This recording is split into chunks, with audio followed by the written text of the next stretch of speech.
The fields of Flanders were not always soaked in mud and blood. Once they rolled like soft green oceans, dotted with sheep and children's laughter.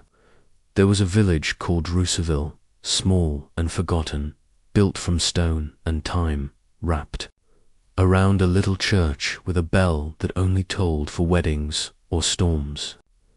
It was here, in a home nestled behind a bakery, that Céleste Moreau came of age, not with ceremony, but with the steady rhythm of kneading dough beside her mother and sending warm loaves to the neighbors before dawn. She had hands made for care and a mind shaped like a keyhole, always turning toward mysterious little ones at first, like the name of the new boy from Lille, or why the chimney swallowed birds in spring.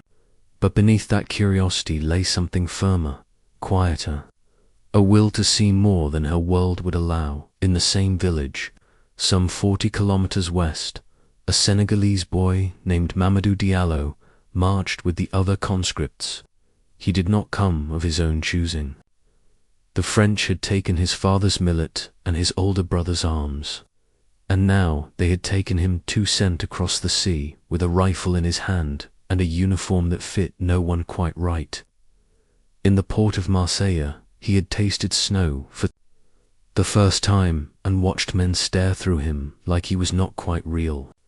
They called him Tyrell, a word that meant shooter, though he had never fired a bullet before the training camp in Lyon. Still, he stood upright, not because he loved France, but because standing upright was the only thing he could control. And across the water in England, where the chimneys never stopped puffing and the rain whispered secrets along the cobbled streets, a girl named Elsie Wynne was training not to be seen.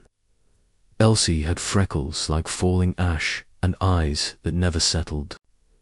She had been plucked from her post as a switchboard assistant when someone noticed how well she remembered voices, how she could mimic a Belgian accent with a lilt of grief or reply in perfect Hochdeutsch with clipped, obedient vowels.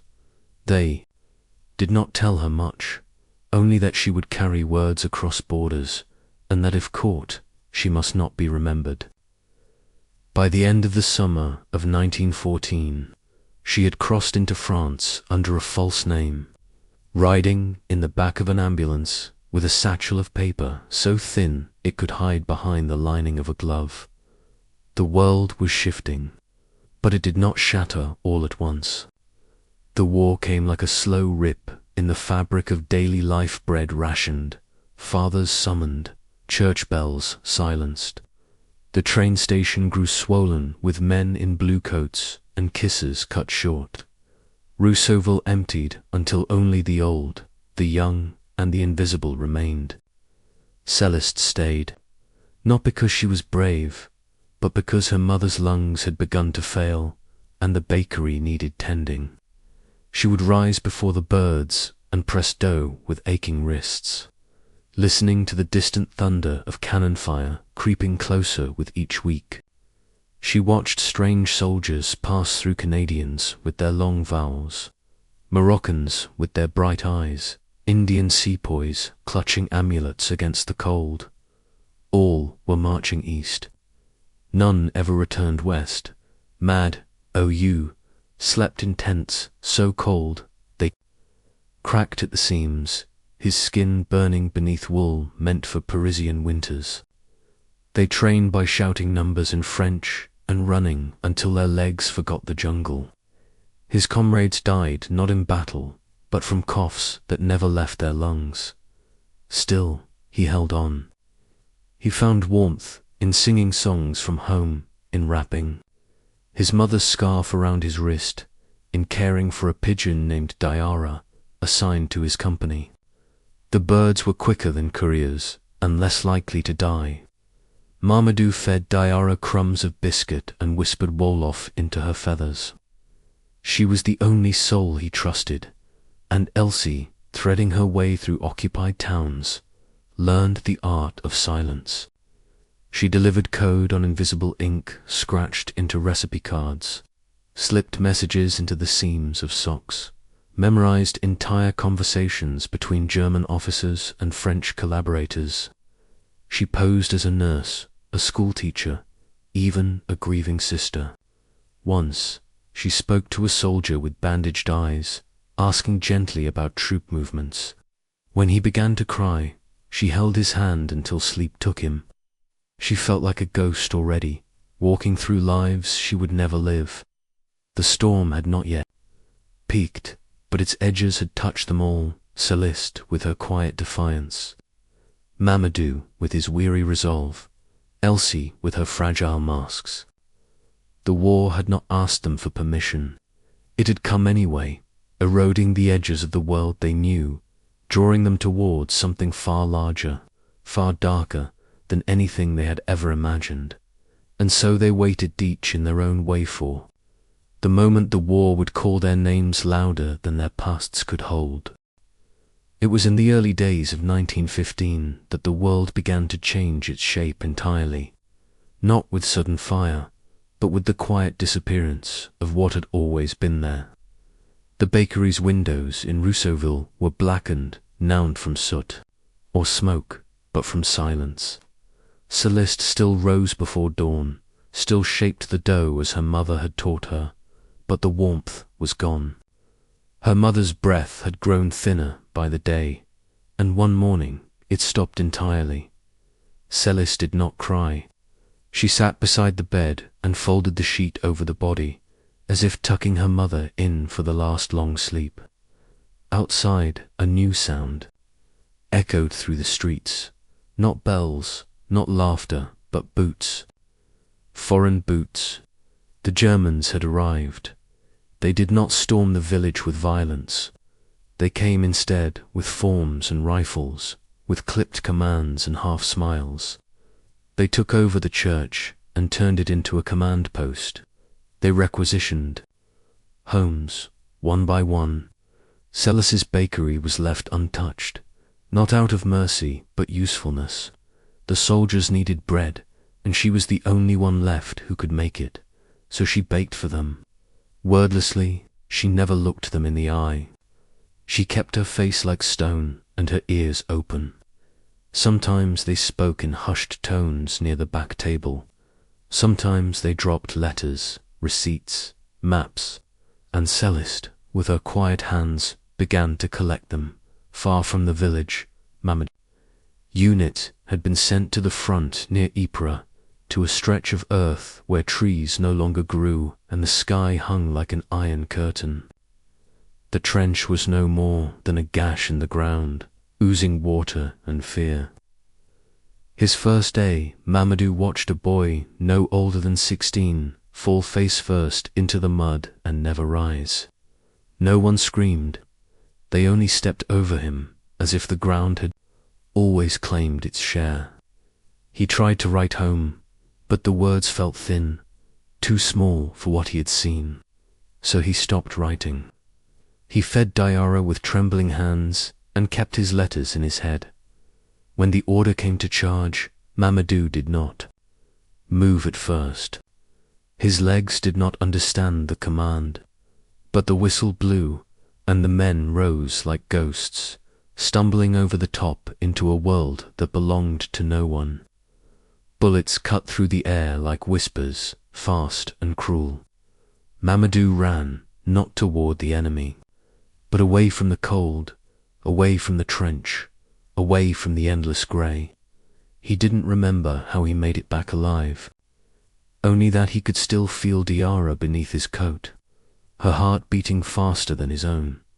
And in the north, Elsie had reached a crossroads. The network she worked with, codenamed La Rose Noire, was collapsing. One by one, her contacts were disappearing, some arrested, some never heard from again. She learned not to speak until she was sure no walls had ears. She wore mourning black now, so she could blend with the widows and not be questioned when she cried. The grief she faked began to harden into something real, not for anyone she knew, but for the weight of all she could not stop. It was in Roubaix that she met Celeste for the first time. A message had been hidden in a sack of flour delivered by a passing trader. Baker's daughter knows the names, it read. It meant nothing at first, till a contact named Armand whispered that a girl in Rousseauville had memorized the schedules of the German trains. So Elsie came, disguised as a Red Cross volunteer, bringing bread to rural towns. Celeste didn't speak when she arrived.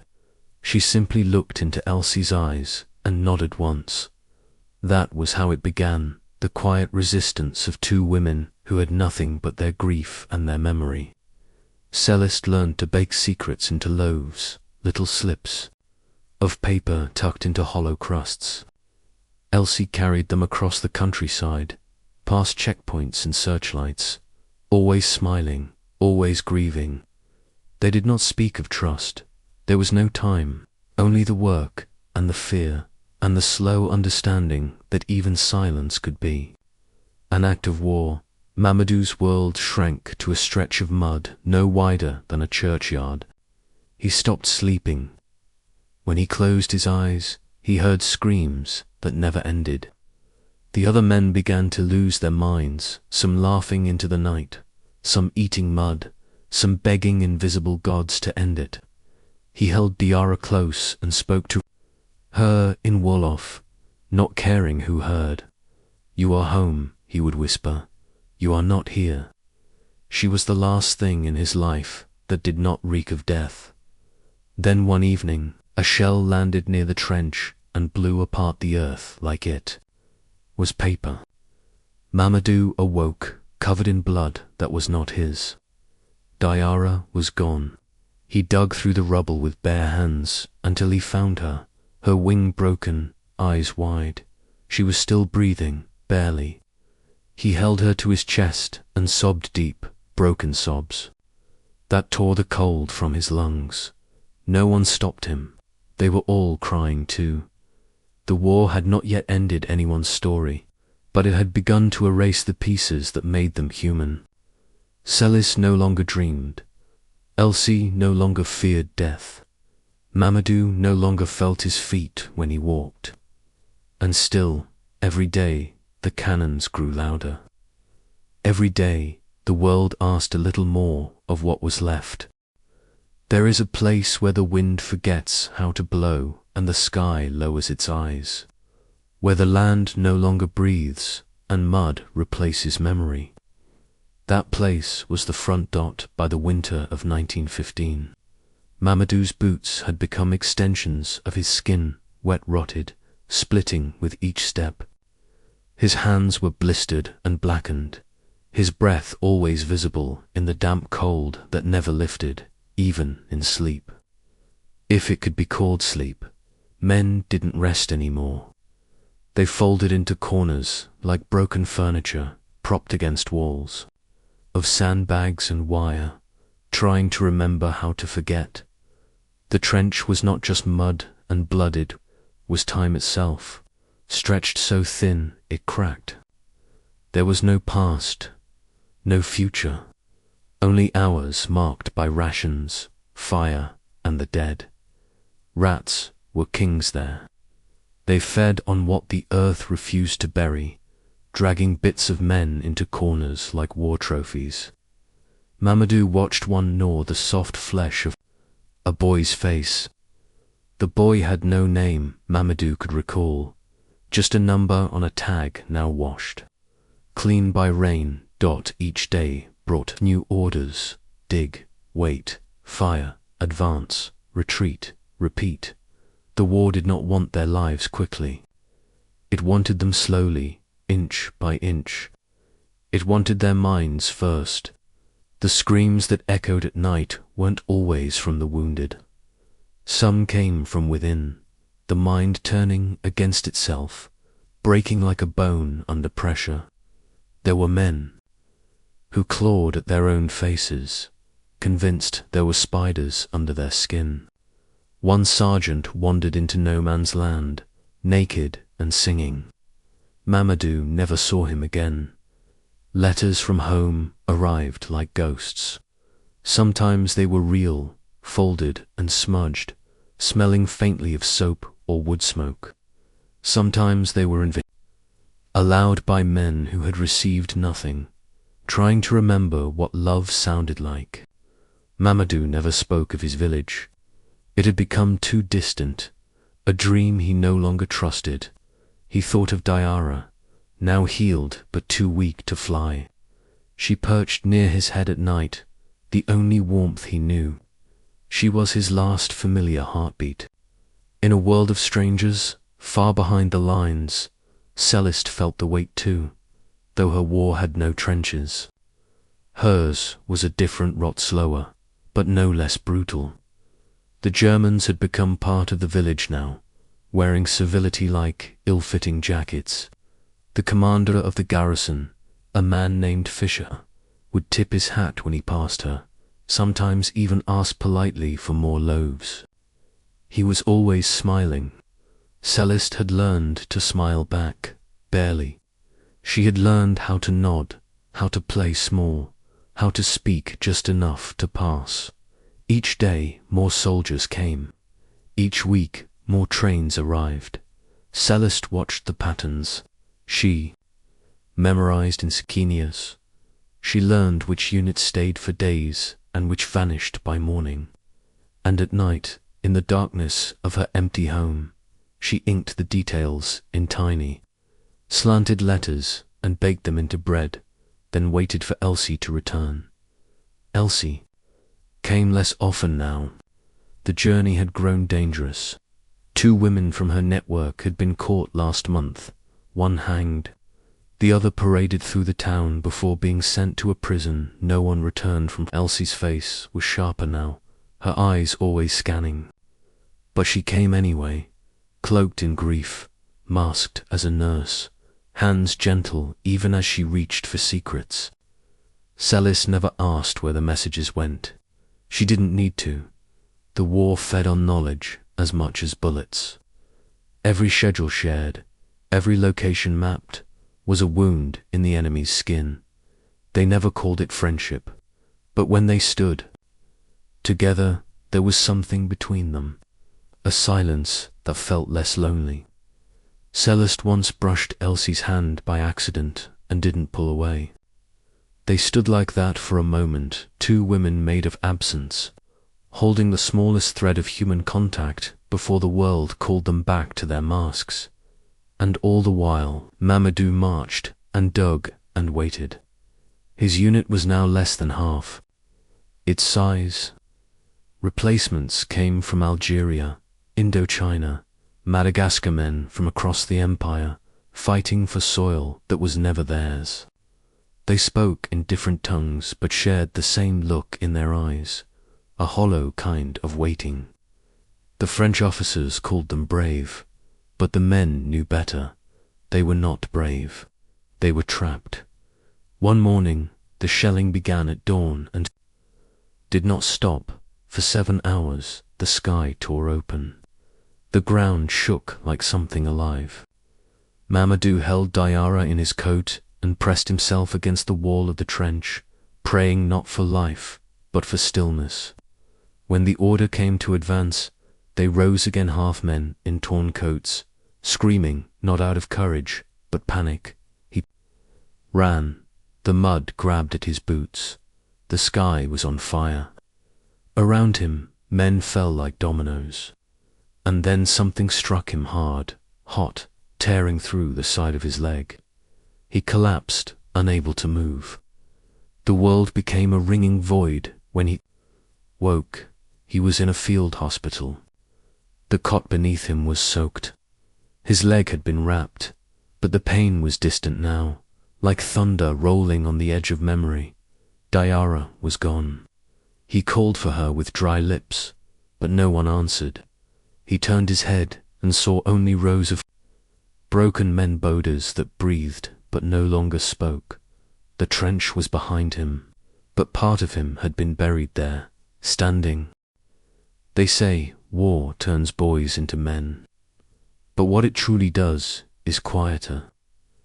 Crueler, it makes people forget who they were before it began. When Mamadou awoke each morning in the hospital near Amiens, he no longer knew which day it was, nor cared. The cat beneath him had the smell of rust and old sweat, and the gauze around his thigh was stained from inside out. The wound had turned, they said. He might keep the leg, he might not. But that wasn't what haunted him. It was the silence, not the kind broken by gunfire or groans in the trenches, but the silence within, the kind that no longer remembered what his mother's voice sounded like, the kind that made him stare at his hands and not recognize them as his own.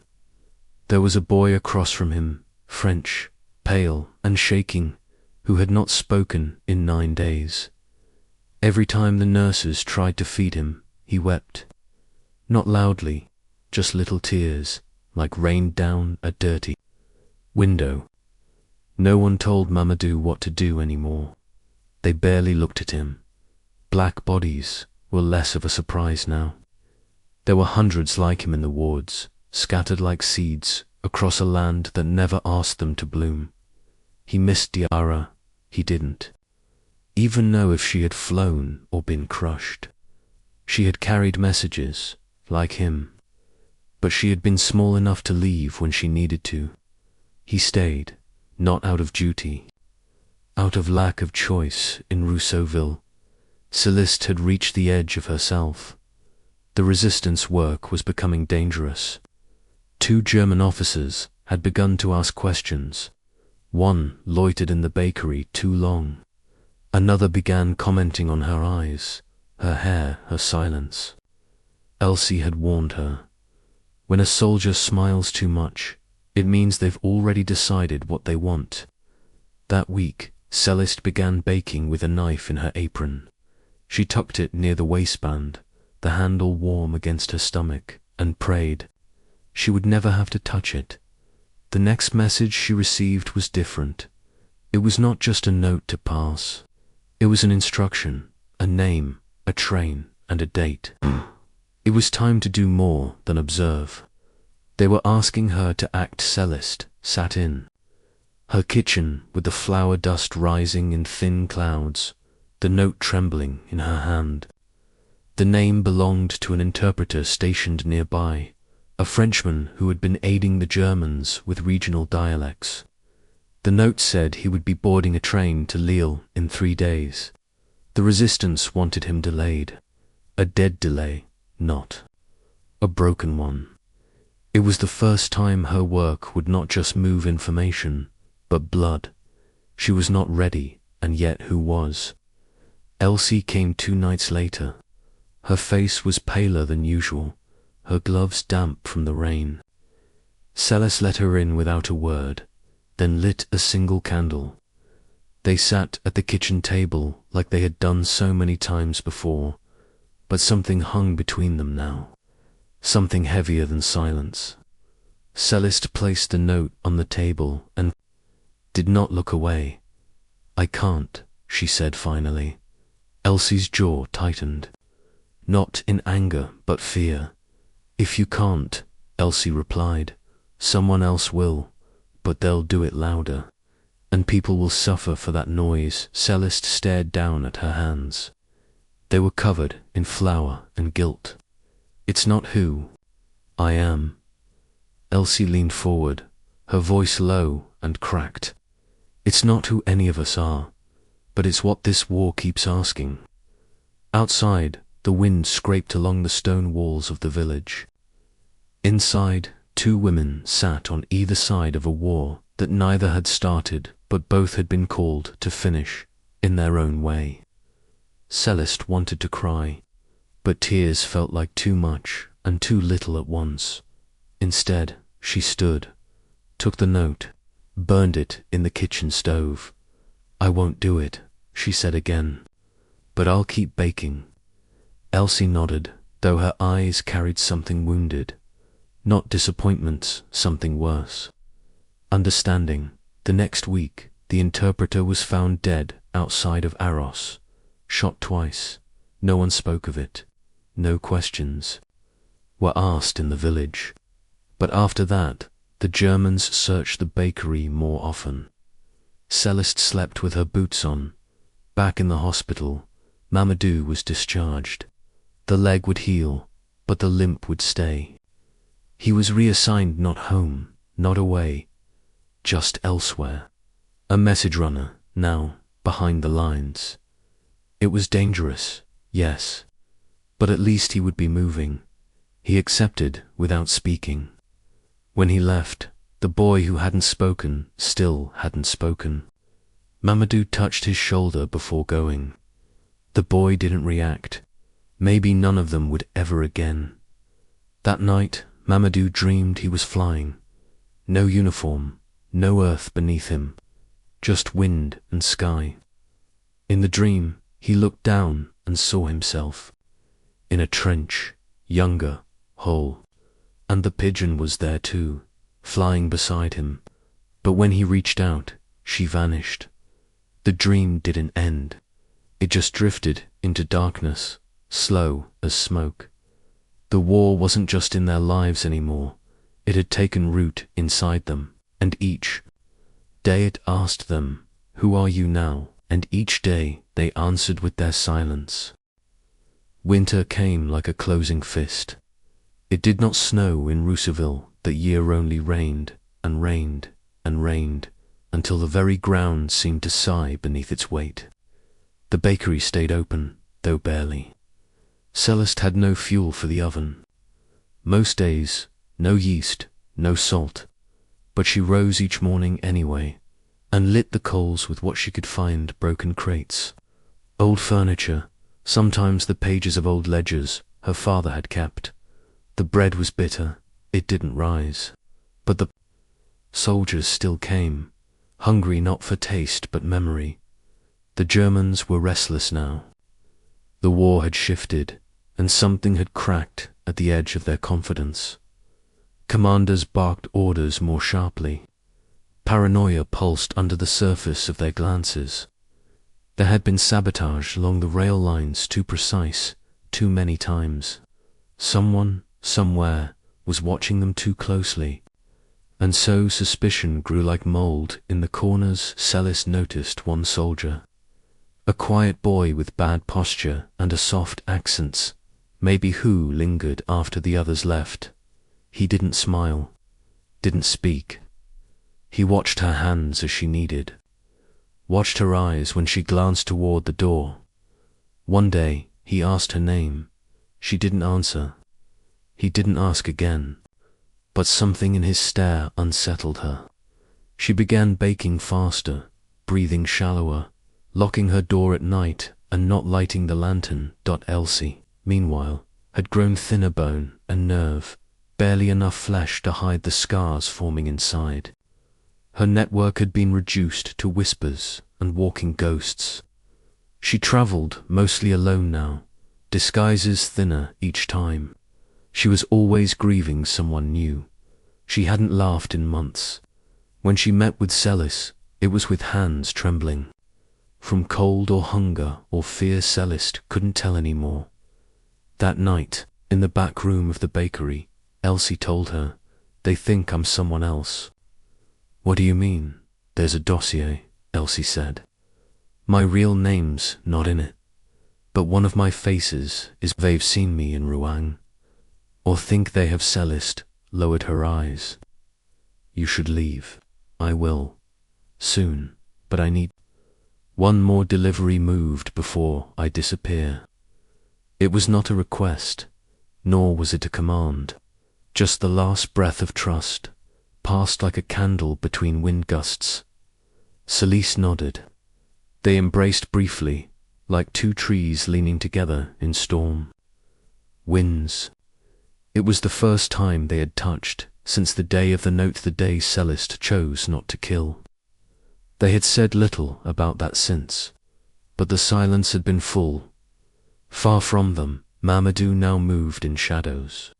He carried messages under the veil of night, from post to post, ducking between shell holes and shattered trees.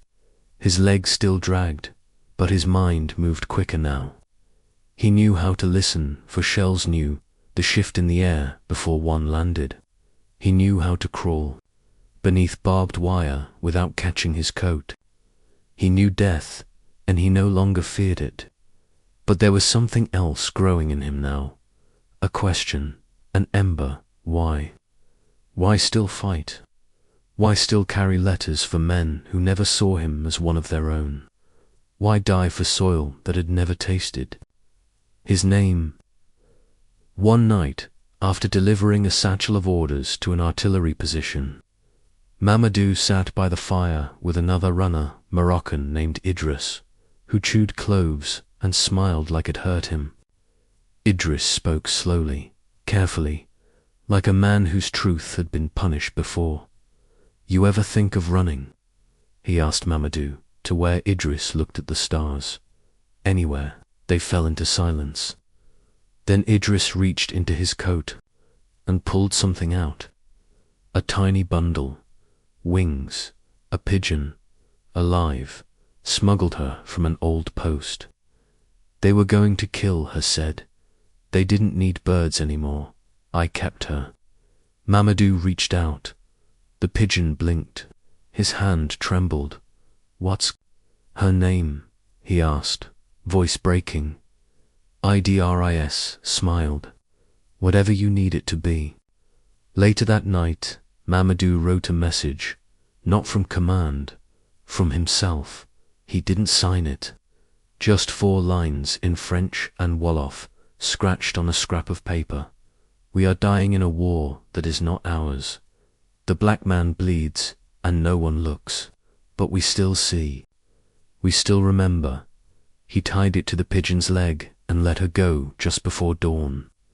She disappeared into the fog like a soul unchained. He never knew where she flew. Maybe nowhere. Maybe she fell. But in that moment, something in him lifted. Not hope, but defiance. Back in Rousseauville, the delivery cellist baked into the bread never reached its destination. A checkpoint intercepted it. Someone had spoken. Someone had seen. That same night, the bakery was searched. Rough hands overturned tables. A boot cracked the stove. A soldier with kind eyes held Celeste by the shoulders as the others tore her. World apart, they found nothing. But they had looked too closely. The soldier with the kind eyes did not let go right away. He studied her face, then said in German, softly, "I don't believe you're only a baker." Then he left. That night, Celeste burned everything. Every scrap, every record. The flour bin was empty. The bread turned to ash. That war had wings, yes. But sometimes it had eyes, to dot, and in the morning only smoke remained.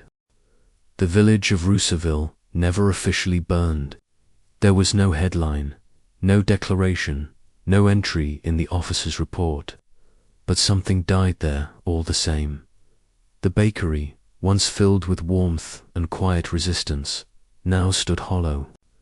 After the search, the soldiers stopped pretending.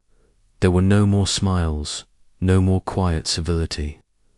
The Germans moved with urgency, with suspicion. A message had been intercepted near Arras, written in a mixture of Wolof and French.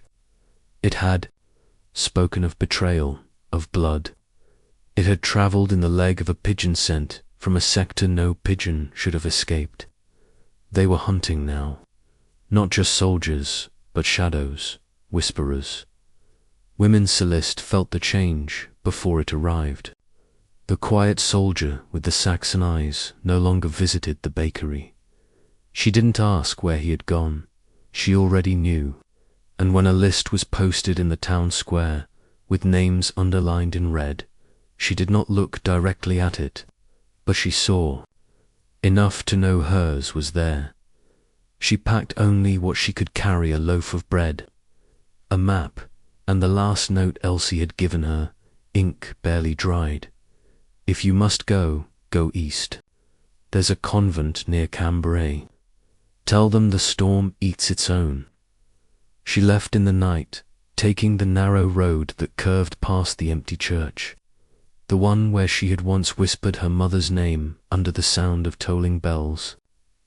Now the bells were gone. Only silence rang through the stones. The wind howled against her shawl as she walked for hours, hiding at dawn behind a collapsed barn. By midday, her feet were bleeding. By dusk, she arrived at the convent more stone than sanctuary, guarded by old gates and older eyes. She gave the phrase, trembling. The nun who opened the door looked into her face without a flicker of surprise. She simply stepped aside. Celeste did not ask how they knew. Some places do not need questions. Meanwhile, Mamadou was running again, orders in hand, across frozen fields lined with wire and bone. His leg, though healing, would never fully forget the bullet, but he moved fast, faster than most. It was not the commands that drove him now, nor the war. It was the idea that someone had read his message, that somewhere someone had felt what he felt and answered. He never knew who found the pigeon, never learned that the message had passed through hands in Arras, into a network of messengers who whispered it in broken French across latrines in camps, who folded it into letters sent home, who rewrote it on latrine walls, in barracks, in chalk on ammunition crates. We still see, we still remember. For a brief week, the phrase rippled like a secret hymn through the African units. Mamadou heard it once in the dark-haired old man near a fire, whispering it as a prayer. He didn't speak, he only listened. And for the first time, he felt not alone, but surrounded. But with every ripple comes a wave. A captain from Bordeaux confronted Mamadou, demanded answers. How had the words traveled? Who had written them? Mamadou did not speak. He simply stood. Still, the captain struck him. Once, twice, Mamadou fell, bled, but said nothing. That was the last time he bled for France. He was reassigned again farther from the front, to carry munitions to the rear batteries, a punishment disguised as protection. But he knew what it truly was. Exile, and elsewhere, far behind the lines, Elsie was no longer a ghost, but a hunted one. Her face was now on leaflets, her alias exposed. Her last contact had been tortured. The network was dissolving. She had one choice left: disappear completely, or be made into an example. She went north, toward Belgium, where lines blurred and records were scarce. But in her coat, she carried something precious, a folded slip of paper from Celis, delivered before she fled. A message, smuggled in the crust of a broken loaf. I am not afraid to burn, Elsie, but I want it to matter when I do. Elsie read it under moonlight, alone in a barn where soldiers had once sheltered. She folded it again, pressed it to her heart. Then, with shaking fingers, she inked a new message. Her last, not for intelligence, not for strategy, just for truth. We are not your heroes. We are not your stories. We are your secrets, and we are still breathing. She gave it to a boy she met on the road, a mute child carrying kindling in a sack. She told him where to go, what to say, how to vanish if followed. He nodded, and then he walked into the fog, one more messenger in a world where voices no longer had bodies. The war had turned now. Whispers were no longer quiet enough. Fire had touched everything's city's skin, silence. The question was no longer if they would be caught, broken, or buried. The question was, would anything of them remain when the world turned cold again? Would anyone remember the pigeons that carried their cries, the flower that held their hope, the hands that never pulled triggers but bled anyway? Would they matter when the fire was done?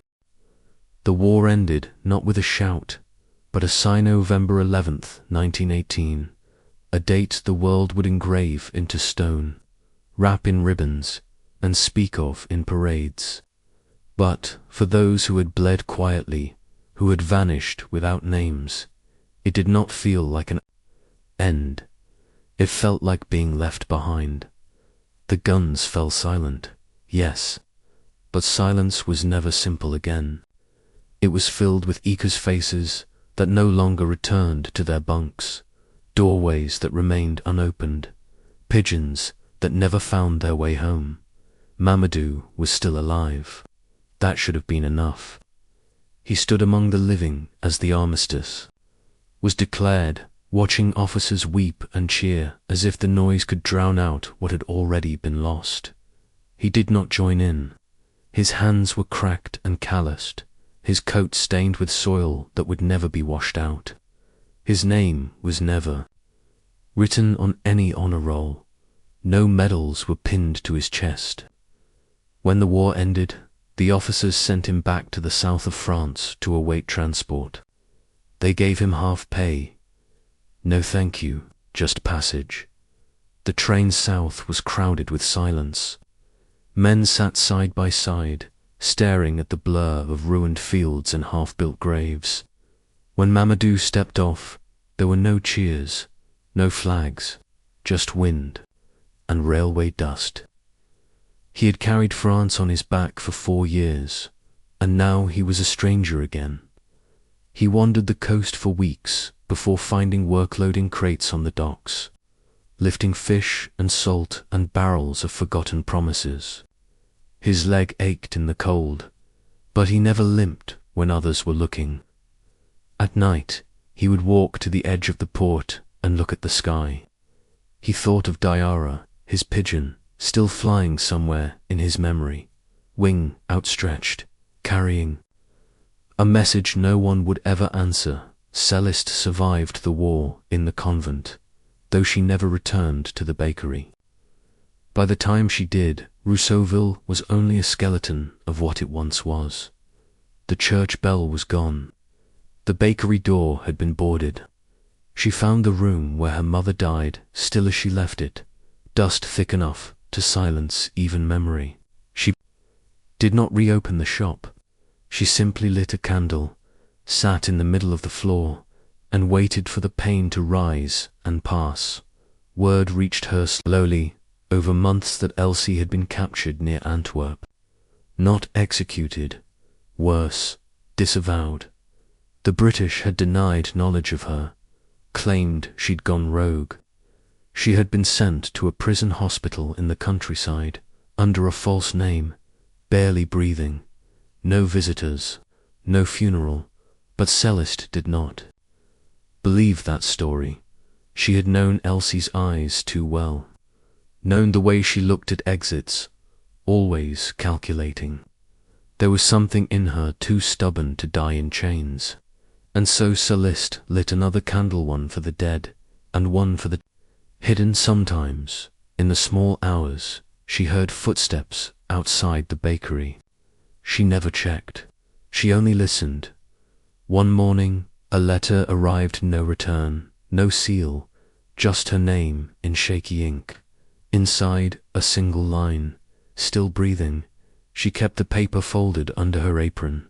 The war had ended, yes, but for those who had stitched their resistance into crusts of bread, who had carried truth on wings, who had whispered truth in dialects never printed in textbooks, the peace did not come like salvation.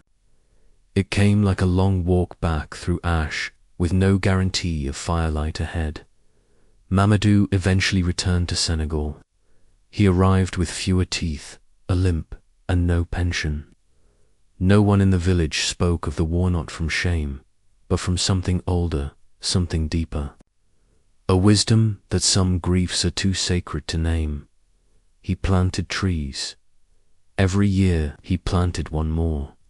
He never told the children who he had been, or what he'd seen, but he taught them to raise pigeons, white ones, and told them they can always come home if you let them.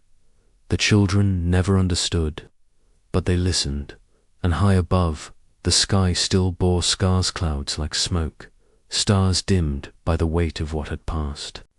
But sometimes, just before dawn, a single pigeon would cut through the quiet, alone, unmarked, flying not away, but towards something, not a battlefield, not a hero's grave, just a girl with flower on her hands and a candle in the window.